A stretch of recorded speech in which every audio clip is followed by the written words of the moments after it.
Assalamualaikum warahmatullahi wabarakatuh. Selamat pagi anak-anak kelas 8. Kita berjumpa kembali pada pembelajaran sejarah kebudayaan Islam. Pada kesempatan kali ini kita masih melanjutkan pembelajaran sebelumnya, yaitu tentang Daulah Ayyubiyah. Pada kesempatan kali ini kita akan bahas pemimpin besar dan kiprah ilmuwan Islam Daulah Ayyubiyah, yaitu Sultan Salahuddin Al-Ayyubi. Sebelum pelajaran kita mulai, mari kita bersama-sama buka dengan bacaan basmalah. Bismillahirrahmanirrahim. Baiklah anak-anak, bahwa pertemuan kali ini indikator yang mesti kalian capai adalah kalian mampu memahami pemimpin besar Sultan Salahuddin Al-Ayyubi, di mana pada Sultan Salahuddin Al-Ayyubi ini yang mesti kalian pahami adalah kalian mampu memahami biografi Salahuddin Al-Ayyubi. Kemudian kalian mampu memahami bagaimana kepemimpinan Salahuddin Al-Ayyubi. Dan yang ketiga lah bagaimana kalian mampu memahami keperwiraan Salahuddin Al-Ayyubi. Baiklah anak-anak, kita akan bahas dulu yaitu biografi Sultan Salahuddin Al-Ayyubi. Nama lengkapnya adalah Salahuddin Yusuf Al-Ayyubi Abdul Muzaffar Yusuf bin Najmuddin bin Ayyub. Salahuddin Al-Ayyubi berasal dari bangsa Kurdi. Ayahnya Najmuddin Ayyub dan pamannya adalah Asaduddin Shirkuh. Salahuddin lahir di Benteng Tikrit, Irak pada tahun 532 Hijriah atau 1137 Masehi. Ketika ayahnya menjadi penguasa benteng Saljuk di Tikrit. Saat itu, baik ayah maupun pamannya mengabdi kepada Imaduddin Zangki, gubernur Saljuk yang ditugaskan di kota Mosul, Irak. Ketika Imaduddin berhasil merebut wilayah Baalbek, Lebanon pada tahun 534 Hijriah atau 1139 Masehi, Najmuddin Ayyub atau ayah Salahuddin diangkat menjadi gubernur di Baalbek dan menjadi pembantu dekat Raja Suriah Nuruddin Mahmud. Pendidikan masa kecilnya, Salahuddin Al-Ayyubi dididik ayahnya untuk menguasai sastra, ilmu kalam, menghafal Al-Quran, dan ilmu hadis di madrasah. Selain mempelajari ilmu-ilmu agama, Salahuddin mengisi masa mudanya dengan menekuni teknik perang, strategi, maupun politik. Setelah itu Salahuddin melanjutkan pendidikannya di Damaskus untuk mempelajari teologi Sunni selama 10 tahun dalam lingkungan Istana Nuruddin.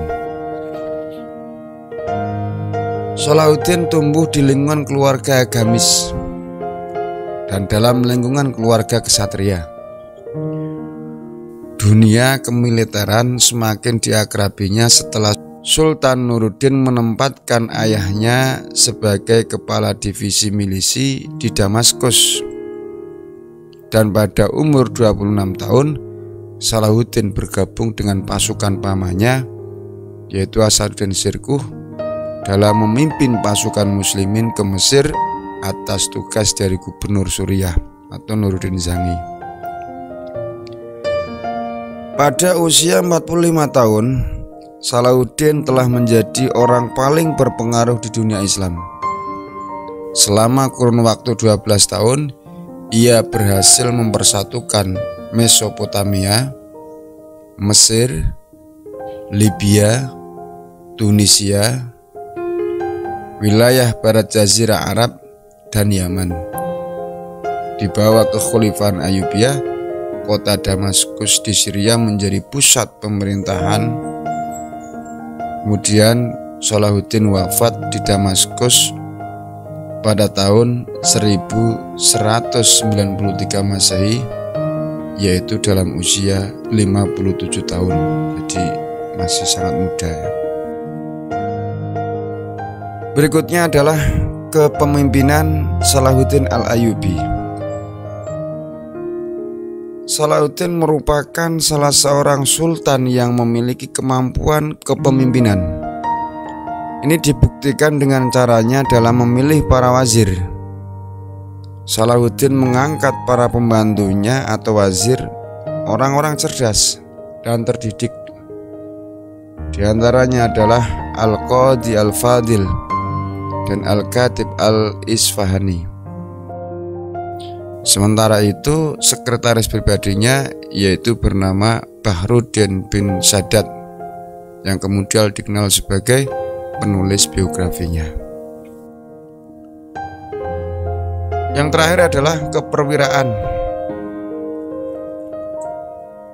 Salahuddin Yusuf Al-Ayyubi ini dikenal sebagai perwira yang memiliki kecerdasan tinggi dalam bidang militer.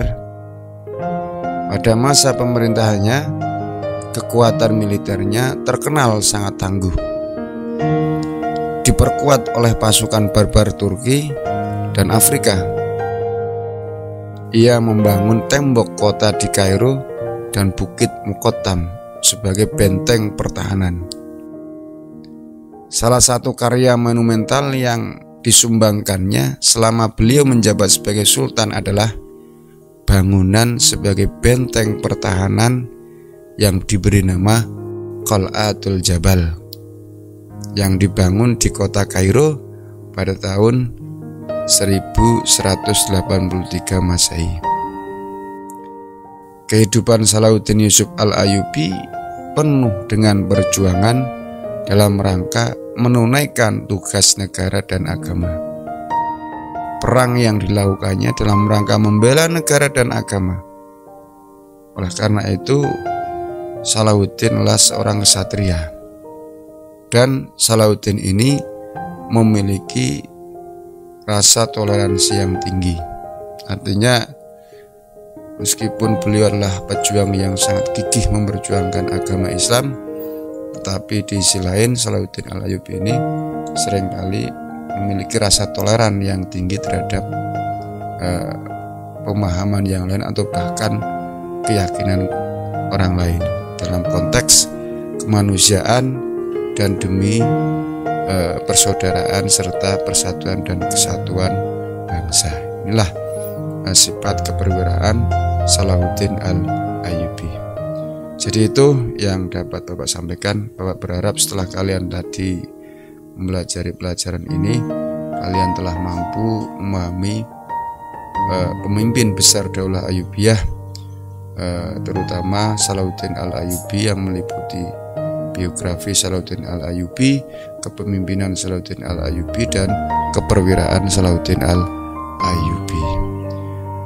Demikian nanti untuk tugas akan Bapak berikan pada WA Group maupun Google Classroom. Mari kita tutup pelajaran kali ini dengan bacaan hamdalah. Alhamdulillahirabbil alamin. Demikian yang dapat Bapak sampaikan, kurang lebihnya mohon maaf. Akhirul kalam wallahul muwaffiq ila aqwamit thoriq. Assalamualaikum warahmatullahi wabarakatuh.